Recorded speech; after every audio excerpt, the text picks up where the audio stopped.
All right, buckle up, everybody. We're going deep today. Beat. Deep into John Locke's essay concerning human understanding. Ooh, yeah, one of the great. It was published way back in I 1689. mean, that's like the 17th century. It is, and it really just changed the game for, well, how we think about thinking. You know, it's amazing how relevant his ideas still are today. Yeah. Like he's reaching through time, Right. asking each of us, how do you know what you know? It's a big question. What are the limits of your own understanding? And I think the thing that I love about Locke is he's not, just some philosopher sitting in an ivory tower. He was a doctor. Yeah, he was a doctor. He was a political activist. He was an advisor. To the Earl of Shaftesbury. To the Earl of Shaftesbury. Like, he was in the world dealing with real problems. And you can feel that in his writing. Yeah. That it's not just these abstract concepts. Right. It's really trying to understand how we as humans make sense of everything around us. I think that's part of why it's still so relevant today. Oh, absolutely. And he's such a clear writer. Yeah. And witty, too. It's like he's having a conversation with you right on the page. Okay, so let's dive in. Let's talk about one of his most radical ideas. Okay, let's do it. The rejection of innate ideas. Innate ideas. Yeah. So the idea that, we're born with certain knowledge, it's just hardwired into our brains. Yeah, that was a really popular idea back then. It was a very popular idea, yeah. And Locke was like, hold on a second, let's think about this. Yeah, let's really examine that. So many philosophers thought we were born with principles, like what is Maybe just fundamental truth? Or even moral truths. Right, right. But Locke argued that if those ideas were truly innate, everybody would know them. Everybody would understand them. Yeah. It's like, and he uses this great analogy. My favorite analogy. I love it. It's like having 100 pounds in your pocket, but no coins to make it up. It's just so brilliant, that analogy. You can't buy anything with that. Yeah. You can't do anything with that. Right. It's like, it's there, but it's not there. Right. And it really makes you think, like, if we're not born with this knowledge, what does that mean for how we learn and how we grow? It's a huge question, right? It is. Because Locke is essentially saying our minds are blank slates when we're born. Like a tabula rasa. Yeah. Yeah. And all of our knowledge comes from our experiences in the world. It's called empiricism. And that's had such a profound impact on so many different fields. Education, child development, how we even see ourselves as individuals. And I love how he uses the example of kids. Yes. And how they develop concepts like God or worship. It's like those don't just appear out of thin air. Those are learned over time. Right, through interactions and exposure. Yeah. And this is where his famous two fountains of knowledge come in. Okay, the two fountains of knowledge. Sensation and reflection. Okay. Everything we know, he says, comes from our senses. What we see, what we hear, taste, touch, smell. Right. Or from reflecting on those sensations in our own minds. Okay, I love that. So imagine you're walking through a forest and you see a spider web glistening in the sun. Oh, that's beautiful. That's sensation, right? Yeah, yeah. But then you start thinking about, oh, wow, the spider that created this, the engineering, the delicate balance of nature. Right. That's reflection. Your mind is processing and trying to understand this experience. It's like we're not just vessels waiting to be filled. We're actively participating in creating our knowledge. Absolutely. And that brings us to, I think, another groundbreaking concept that he introduced, which is the power of association. The power of association. This is huge. Yeah, and I love how he uses such vivid examples to illustrate this. I know he's a great storyteller, too. Like the child who's told scary stories in the dark. Oh, yeah. So then they develop a fear of the dark. Right. Darkness isn't scary on its own. Right. But the association creates that emotional response. It's so powerful. Think about all the beliefs and actions that we have that are probably driven by these unconscious associations. Oh, yeah. Like a smell that triggers a memory. Yeah. Or a song. Yeah. Like our minds are constantly making these connections in ways that we're not even aware of. That we don't even realize. And it makes you realize how much our thinking is shaped by these sometimes random experiences, things that seem really insignificant at the time. I know. It's amazing. But it also raises some big questions like... Like what? If our knowledge is built through association, does that mean it's all subjective? Ooh, good question. Can we ever truly know anything objectively? That is where things get really interesting. And Locke struggled with this himself. Yeah. He acknowledges that our perceptions, they're always filtered. Through our experience. Through our experience. Our unique experience. Right. But he argues that we can at least strive for more objectivity. Right.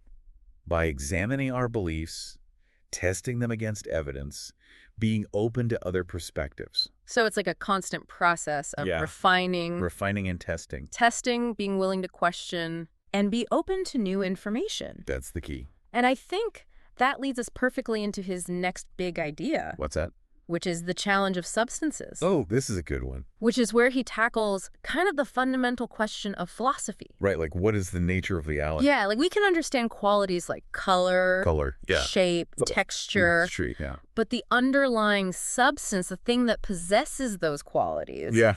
it's a lot harder Really elusive. to pin down. So elusive. It's like you can describe what an apple looks like, Yeah. how it feels. Red, round, smooth. But what is the essence of the apple itself? What makes it an apple? What makes it an apple and not something else? Yeah, that's what Locke's trying to figure out. Yeah, and he Right. actually says, What's he say? the ideas of relations are capable of being more perfect Oh, perfect. and distinct in our minds than those of substances. Okay, that's a mouthful. Yeah. But what he's really getting at Yeah. is that we can perceive, describe those qualities. Yeah. But the stuff underneath those qualities, Mhm. it remains a mystery. And that's kind of where my brain starts to hurt a little bit. Mine too. This is where it gets really deep. Yeah. But it's also what makes Locke so great. Yeah. He's pushing us to think beyond the surface, To question everything to question our assumptions about the world around us. about the nature of reality. Yeah, So we've talked about how our minds are built through these experiences, right? right. Not pre-programmed with knowledge. Not pre-programmed. Yeah. But then where does our sense of self come in? That's the big question. That makes you you. Yeah, And Locke's ideas about personal identity, I mean, I know they're pretty radical. they're pretty radical, even for today. Yeah, and he kind of moves away from that traditional view of like a fixed, unchanging soul. Right, like you're born with this soul, and that's who you are. Yeah, and instead he says personal identity, it's rooted in consciousness. Our memories, that continuous sense of self over time, that's what makes us who we are. So it's like the you of today is connected to the you of yesterday, Right. and the you of tomorrow through this narrative. Through this ongoing story of experience. Yeah, but what happens if that narrative gets disrupted? Well, he brings up this really interesting thought experiment. What if someone loses their memory? Oh, wow. Are they still the same person? That is a deep question. It is. It gets into some pretty heavy philosophical territory Yeah. about the nature of self and what it means to be a person. And, you know, there are those real-life cases of amnesia, Right. and it makes you wonder, are those people fundamentally different? It's unsettling to think about, It is kind of unsettling. but also kind of liberating in a way. Yeah. Because Locke's basically saying our identity isn't this fixed thing. Right. It's a constantly evolving process. And, I mean, that idea has huge implications, not just for philosophy, I know, absolutely. but for things like law, Ethics. our understanding of mental health. Yeah, if our identity is tied to consciousness, to experience, Right. what happens when that consciousness is altered or fragmented? I mean, we're still grappling with these questions. We are, yeah. It's a question for the ages. But I do want to shift gears a little bit. Okay, where are we going? We've talked about how we understand the world, Right. but what about how we act in the world? Morality. Morality, yeah. The big one. So how does somebody who believes that all our knowledge comes from experience Yeah, approach something as abstract as morality? it's a good question. Does he give us like a rule book? Well, he doesn't give us like a set of commandments. Okay. He takes a more nuanced approach, looking at the factors that shape our moral compass. Okay, I like that. He talks about three main laws that guide human behavior. Okay, give me the 3 laws. The law of God, the law of political societies, and then what he calls the law of fashion, or private censure. Okay, that's a lot to unpack. So let's start with the law of God. Okay, law of God. I mean, I'm guessing that's pretty straightforward for a 17th century thinker. Yeah, Locke sees this as the ultimate standard of right and wrong, Right. based on divine will, reason, Yeah. higher moral authority. But he doesn't stop there. No, he doesn't. Because even back then, I'm sure just following divine law Yeah. wasn't enough It wasn't enough to keep society running. to keep things in order. Right, you need something more. And that's where the law of political societies comes in. Exactly. So these are the human-made laws Right. that govern behavior in a community. Right. Locke recognized that we need these laws. That practical reasons. Practical reasons, prevent chaos, protect rights. So it's like acknowledging the need for a moral compass, Yes. but also a legal framework Absolutely. to guide our To actions. keep things in order. And then there's this third law, the law of fashion. Ooh, yeah, the law of fashion or private censure. What is that? So it's essentially the power of social norms, Okay. social expectations. Oh, this is a big one, even today. It's huge. And Locke argues that this social pressure, Yeah. this desire for approval, for acceptance from our community, Right. it has a huge influence on how we behave, Whether we realize it or not. whether we realize it or not. He even says, and I love this quote, Yeah, what's he say? "No man escapes the punishment of censure and dislike." Ooh, censure and dislike. Who offends against the fashion and opinion of the company he keeps. It's like he's predicting social media, Right. cancel culture, hundreds of years before it happened. It's wild. But it's true. He recognized that social dynamics, They play such a huge role they're so powerful, in our moral choices. even if they're not written down like laws. Right. It's not codified. Right. So it's like this constant push and pull Yeah. between our individual conscience, Right. the laws of society, And the pressure to fit in. and the pressure to conform. It's a lot. It is. So how do we navigate all that? That's the million-dollar question, right? How do we figure out what's right and wrong? Right, when there's all these forces pulling at us. Locke doesn't really give us an easy answer, does he? No, he doesn't. He emphasizes reason, reflection, Okay. weighing these different influences and making choices Right. that are consistent with what we understand to be just and ethical. So there's a lot of internal debate. There's a lot of thinking A involved. lot of thinking involved. He's not giving us a cheat sheet. But he's saying that the responsibility is on us. Yeah. We can't just blindly follow. You can't just go with the flow. We have to engage in this moral reasoning. And this brings us back to that idea of association. Okay, association. He says our moral compass, it's also heavily influenced by the associations we form. Especially early in life, right? Especially early in life. He gives that example of the child who learns to associate darkness with fear. Because of those scary stories. Because of those stories, yeah. So just like our emotions can be conditioned, Through association, yeah. our moral beliefs can be too. Absolutely. Those early experiences, the stories we hear, the examples we see, they shape our sense of right and wrong. It makes you think about the power of upbringing, environment. It is huge. But it also makes me wonder if we're aware of how these associations work. Yeah.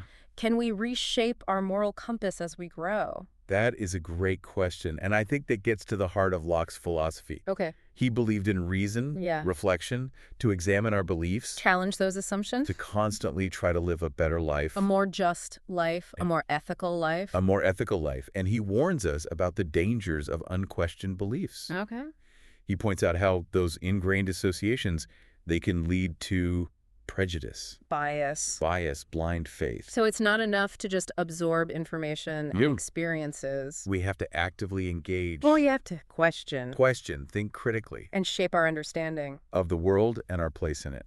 This is giving me a lot to think about. It's a lot, but that's Locke for you. It is, but I think it's good to think about these things. It is. And I think this leads us perfectly into the final part. Oh, yeah, the grand finale. The final stretch of Locke's essay. Where he tackles some big questions He tackles the nature of language. and the limits of human understanding. We're going even deeper. We're going deep, deep, deep. All right, so we've gone deep on how our minds work, how we form our sense of self, even how our moral compasses are shaped. But now, Yeah. Locke wants to talk about, I guess, the tools we use Ooh, the tool. to understand and navigate the world, language, Language, one of my favorites. and the limits of human The understanding. limits, oh boy. It's like he's saying, okay, we've laid the groundwork. Right. Now let's get Meta. really meta Yeah. and talk about how we even talk about all this stuff. How we talk about talking. Exactly. Tricky. So how does a philosopher Yeah. who emphasizes experience so much, how do they approach the topic of language? Well, it's interesting, right? Because words,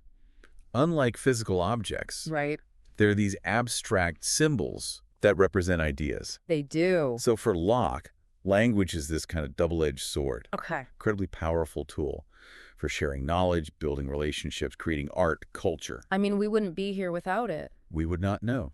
But it can also be a source of so much confusion, Oh, absolutely. misunderstanding. Miscommunication. Oh, yeah. If we're not careful. You know, we've all been there, right? Oh, yeah. Like a misconstrued text message. A poorly worded email that, causes total chaos. It's amazing how much power these little symbols have. They really do. And Locke knew that. Yeah. He was very aware of the power of language. So what did he have to say about it?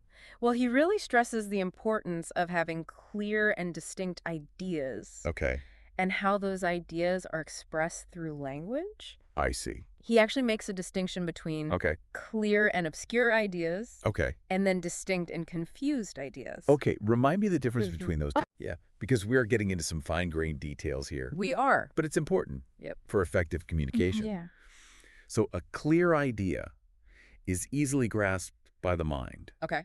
An obscure idea is vague. Murky, fuzzy. Murky, fuzzy, hard to pin down. Hard to grasp. Yeah, like imagine trying to describe the taste of salt. To someone who's never tasted it. To someone who's never tasted it, that's a pretty clear idea. Yeah.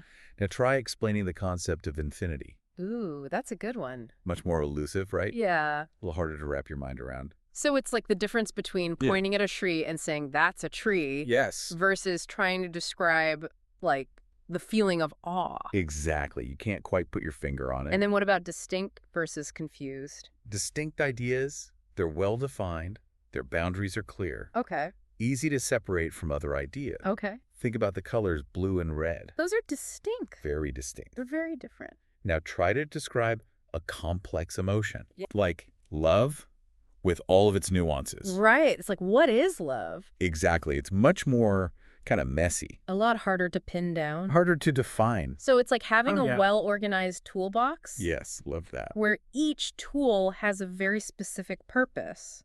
You know what it's for. You know what it's for? Yeah. Versus just like A junk drawer. a junk drawer Yeah. where it's just a jumbled mess. Yeah, you don't know what's in there. You can't tell a hammer from a screwdriver. Exactly. And Locke is saying like clear, Distinct ideas. distinct ideas are essential Essential for good communication. for clear communication Clear thinking. and clear thinking. So if our ideas are muddled, Then our communication gets muddled. our thinking is less precise. Yes. And our actions, could be misguided. Could go astray, yeah. I mean, how many arguments have you had Oh my gosh. Countless. where you're like, we are just not speaking the same language? I know, and it's probably because Ugh. the underlying ideas are confused, and the language is reflecting that. It's so frustrating. So frustrating. But Locke gives us some strategies. Okay. He says, define your terms. Okay.